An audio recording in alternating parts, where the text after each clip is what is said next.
And like Dr. Cornel West likes to say, if you have people that love you, and to have that kind of information, that would not put you in a victimhood mentality.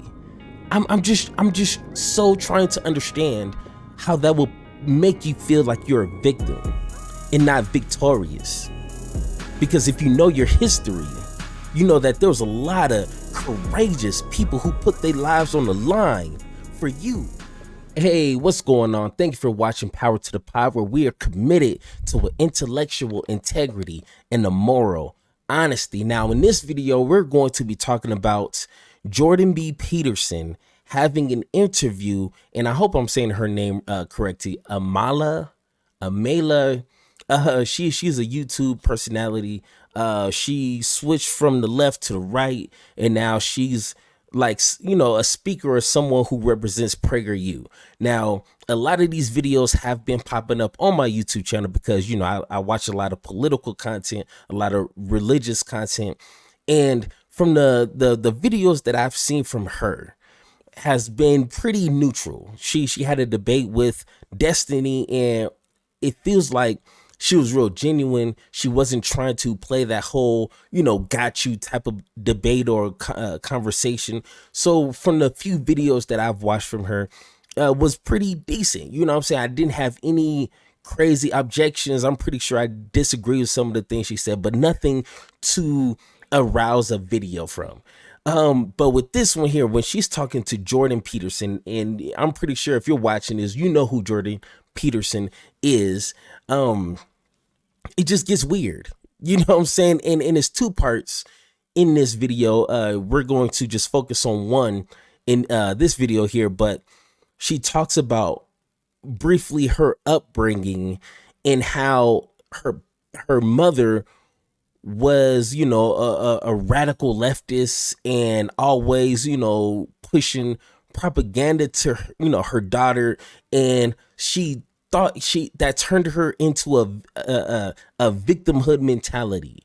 And I just think that's a little weird. And then Jordan Peterson talks about how compassion is a bad thing, and it's just these weird conversations, and I feel like I need to shed some light to this situation. So without further ado, let's go ahead and watch this clip and let's have that conversation. The personal reasons that this particular ideology. Sure. Yeah, absolutely. So I was raised by a single mother for much of my life. My parents divorced when I was around 6 years old. So my mom took care of me and two siblings. And through her single motherhood, really, I was super involved with her work. If we got a day off school, we were going to go to work with mom, and I was going to see exactly what she was doing. And what she was doing was fundraising for a left-leaning organization out in Orlando, Florida. So that was her day in and day out. She's politically quite obsessed with virtually everything that's going on in today's day and age. So I would go to work with my mom, and she would give me markers to write on posters. Little did I know those posters were going to be used in protests that they were staging in the city. So very deeply entrenched in that from a really young age. And my mom happens to be white, which I don't find to be particularly important, but it is important in that she taught me from a really young age that because I was biracial, life might be a little bit harder for me living in this country due to its history and how that history is reflected in the present. So now if she would have just said that, it'd be no issue. You know what I'm saying? Because I'm pretty sure if you're black or really any person of color, I'm pretty sure at some certain extent, your parents or some relative or someone who loves you had a similar conversation with you at a young age. You know what I'm saying? So if she would have just said that, I would have been like, okay, we can relate there. You know what I'm saying? I have biracial kids. When they get to an appropriate age, of course, you know, my kids are too young, you know, they don't really need to be focused or dwelling on information like that. But once they get to an appropriate age, I will be sharing some information with them being black and Mexican. You know, it's some things that you probably need to watch out for, some things you need to understand about the world around you that's been moving for centuries before you were born. So it's just some valuable information you know what I'm saying, in a nice decent instruction manual when you get older and you wander off into the real world, and when things happen you're not blindsided or surprised by anything, because a lot of things out there can happen that will leave you confused and surprised if you weren't told this ahead of time. So when with her saying that, I get it, but let's listen to what she says after. I think more so than doing good for the world, I was attached to this sense of victimhood, and I thought that it was really pivotal to my identity. So I was a really angry young person. I was getting in arguments all the time with kids who knew nothing about politics, about political issues. And I grew up in a very small, rural, conservative town. So arguments were ripe for the picking with anybody I chose. And anger was the first thing that I think got me attached to the movement. But then it was going to my mother's work. And like you said, there was a lot of working class people involved. During the hurricanes in Florida, they would do food banking and give out food to the needy. So it was a lot of very radical policy prescription mixed in with pretty pragmatic helping of people who happen to be lower income and living in lower income communities. So I think So, okay, I'm gonna stop you right there. All right, so my question is, one, I would like to know these radical policy changes that her mother was advocating or helped pass, because a lot of the times when people say, the radical leftists want to, change America, and it's like, we want Medicare for all. You know what I'm saying? We want affordable education. We want a higher minimum wage. We want just regular living for the regular person to be, a little above average. You know what I'm saying? Like, we don't want people, everyone to be driving Mercedes Benz and Cadillacs, but I mean, have enough money to get you something to get you from point A to point B. Like, that's not radical. So I would just kind of like to know what these radical ideas her mother had, because if anything got passed, it definitely didn't make much of a difference here today. But another thing is that she said, after she kind of said that her mother kind of advised her what could happen or what she might run into since she is biracial, then she said, then I was attached to this victimhood mentality, and it made me angry. That's where it confuses me, because I'm pretty sure I was told the exact same thing she was told, if not even more. You know what I'm saying? Like, my grandfather, my aunt, my mother, my uncle, they told me hundreds of things since I was a kid till, since I left my mother's house. And especially with the books that I've read, and just like James Baldwin said, to be conscious and Black in America is to almost be angry every single day, because when you're conscious of what's going on around your community today and what has happened in the past to your ancestors, to your relatives, you have no choice as a human being to be angry. If you're not angry at that, I don't know who you are. You wouldn't be happy. But to get that information, and like Dr. Cornel West likes to say, if you have people that love you, and to have that kind of information, that would not put you in a victimhood mentality. I'm just so trying to understand how that will make you feel like you're a victim and not victorious. Because if you know your history, you know that there was a lot of courageous people who put their lives on the line for you to be comfortable in that chair. That I'm pretty sure that's an expensive chair with her expensive studio. There's people before her who put their lives on the line, literally, so she could be where she's at today. How would that make you feel like a victim? Even as a kid, I never felt like a victim. If anything, it felt like the bar was set high for Black folks, or at least especially me. Like, if you want to make changes in this world, you're going to have to Martin Luther King, like, after all that he's done, Malcolm X, Frederick Douglass, how in the world can anyone feel like a victim, or at least have a victimhood mentality? So that maybe I'm missing something. That's why it feels like I can't go too gangster with it, because maybe it's some information that I'm missing. Not everybody's built the same. I'm probably a different creature. You know what I'm saying? Like, cause that kind of information excites me. That kind of information makes me feel like I have a more that I have to offer to this world than just, be as smart as I can, accumulate as much money as I can, and then die. You know what I'm saying? It feels like I need to give more of myself, because the people before me gave their life for me to be able to chill in this air conditioned room. You know what I'm saying? So, but like I said, maybe it's just more information that I'm missing, and not everybody's built the same. Not everybody's going to receive information the same.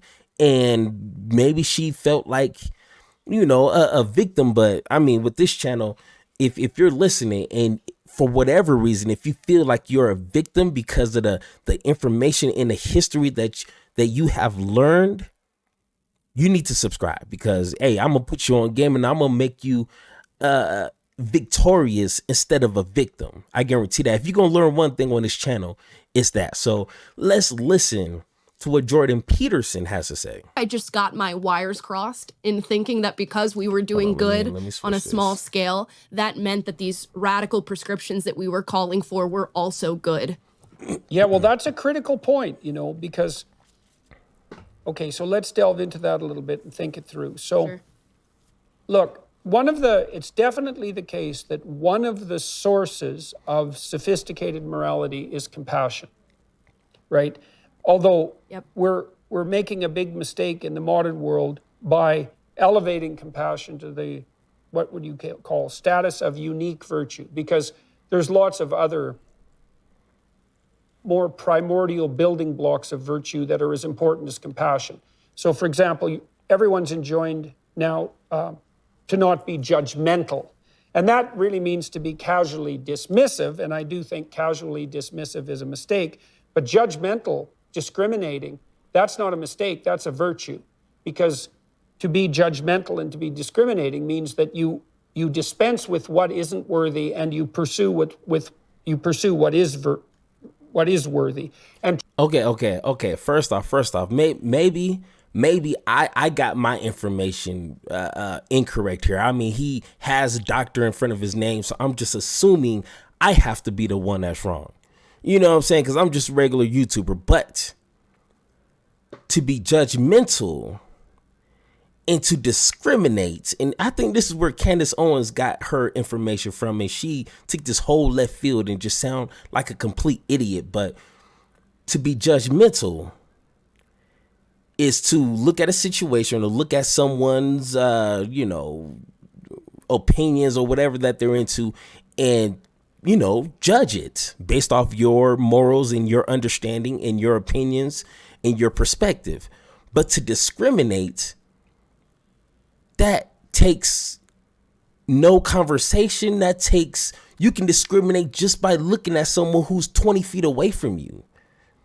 And you can discriminate, especially if you're in a position of power or leadership or whatever.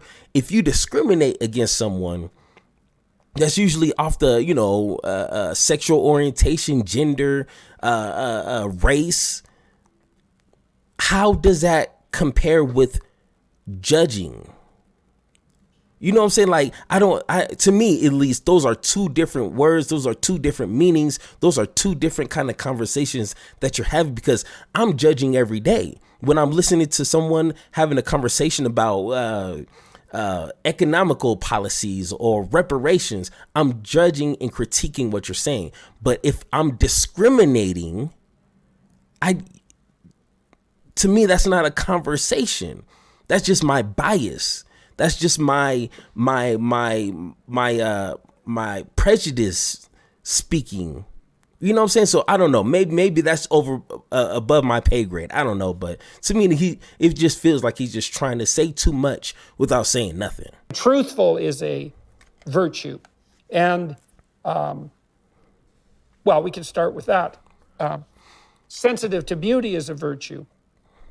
All of those things have to be melded into higher order virtues. But compassion leaps out to dominate. And so it's easy to assume that if you're motivated by something like a reflexive compassion, that everything you think and want is therefore both good, practical, necessary, and morally justifiable. Worse than that, and this might be the most toxic element of it, is that if you believe that you're motivated by compassion, and compassion is the highest virtue, and then you run into anyone who opposes your views, then it's super easy to demonize them.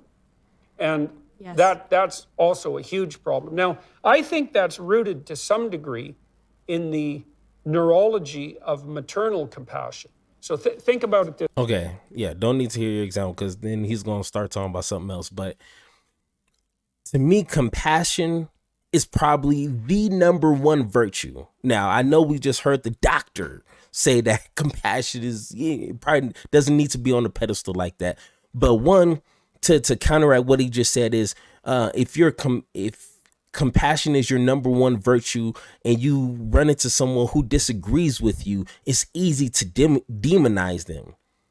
I think it's actually opposite of that, because if you're compassion, if we look at the Webster Dictionary of compassion, if you run into somebody and you're having a conversation with someone who disagrees with you, that compassion is not going to allow you to demonize them.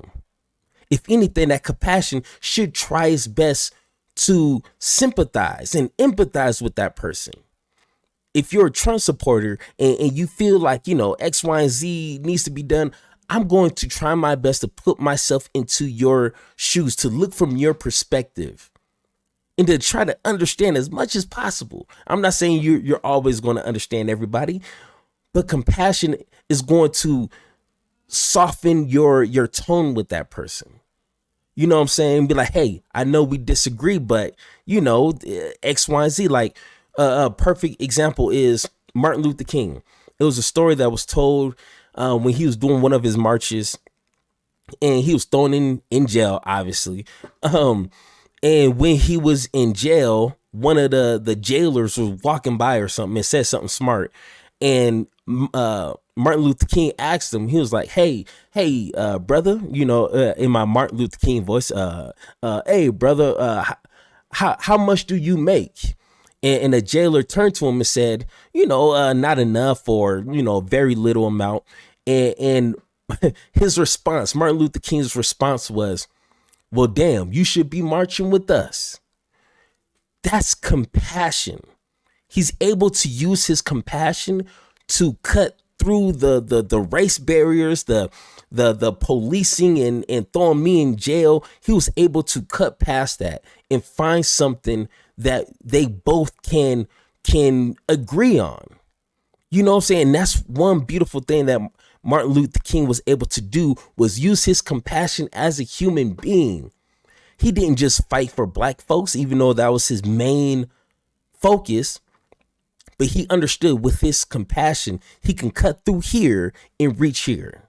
And that's why everybody loves Martin Luther King, because he was able to use that compassion to get things done. So, but once again, I'm not a doctor. I don't have doctor in front of my name. So maybe I'm just speaking as a regular human being and I don't understand what compassion means. But to me, that just sounds a little weird. So